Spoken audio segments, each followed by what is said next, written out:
everyone, welcome to my channel. My name is Jennifer. In this video, I'm going to show you how to put together this GARVEE drill press. It goes on top of a workbench, or you can mount it to some type of other fixed area. This is nice because it's smaller. You can move it around if you want to. I would definitely suggest attaching it to a workbench, or if you're going to put it somewhere else, make sure you clamp it when you go to use it. This video is not going to be a demo, it's just assembly, because the directions were a little bit confusing. So if you need help putting this together, stay with me and I'll show you how to do it.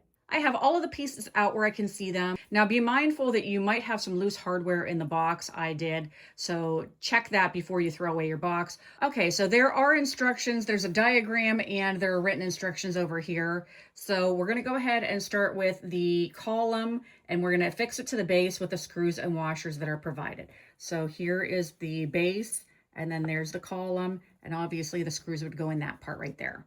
There are 3 holes with threads inside. Oh, and this is oiled, obviously. Okay, so there's also a separate bag that has like knobs, a huge Allen key, a small Allen key, and then there are these hex bolts right here. I'm assuming those go to that. All right, so I'm just going to attach all of these as far as I can by hand, and then I'll give them a little bit of a tighten. The socket you'll need is a 1/2 inch. All right, so there's that. Then the next step is to place the adjustable shelf on the post. You can move or rotate it vertically. Where's the adjustable shelf? This is going to be the front, so this is going to slide on like this.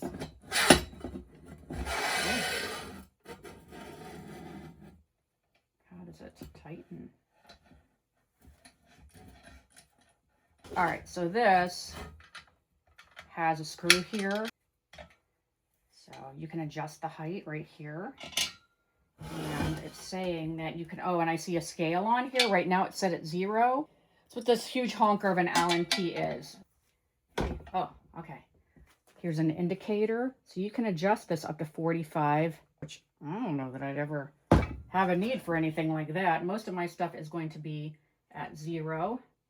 One thing I would have kind of liked would be for it to have like definitive notches, that it kind of like, so that you knew you were locked.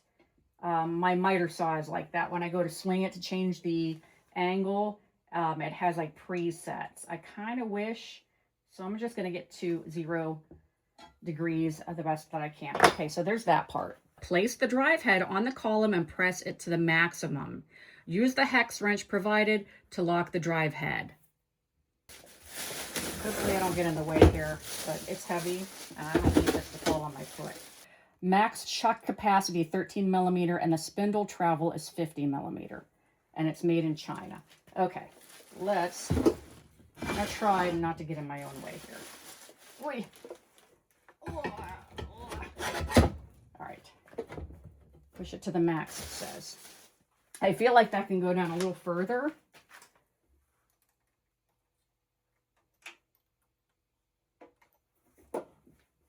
Maybe not. Oh, there we go. All right, so I'm going to preliminarily tighten it.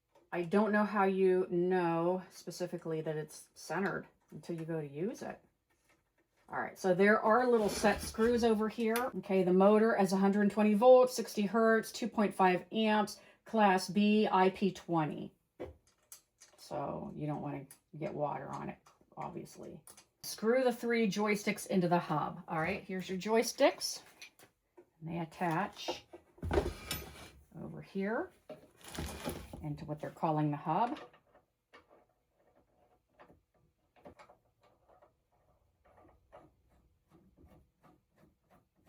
There is a flat notch on here, so once you hand tighten them, you could get some type of a wrench and tighten them further. Okay. Secure the protective screen with screws. Where's the protective screen? All right, here's the protective screen. Shows it coming this way. The bulk of the machine seems pretty quality. This is a little bit cheapy, but it is adjustable. And, oh, I see. Okay, so there's a wing nut where you can adjust this. That's part of the loose hardware. So it is, okay, so if yours is loose in there, the bolt comes from that way. And then there's a wing nut.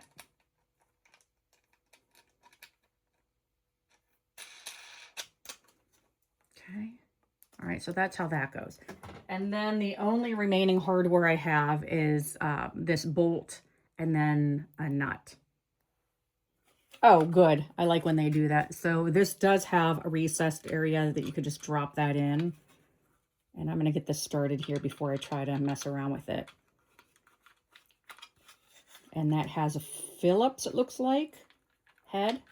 This protective screen part, or sleeve, whatever they called it, has a recessed area, and it fits into the corresponding area here. So it goes like that. Is that on there good? Oh, and this has springs. That's nifty. All right, and I'm not going to over tighten that because that could break. When you go to change the chock, there you go. All right, so that looks like the last thing is the chock. All right, so here we go. So how does this fit on?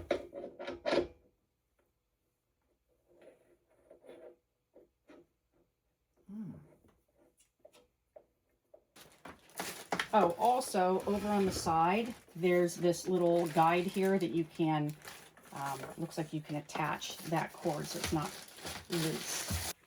And that looks like it's all there is to assembly. So I hope this video was helpful. If you have any questions, leave them for me in the comments.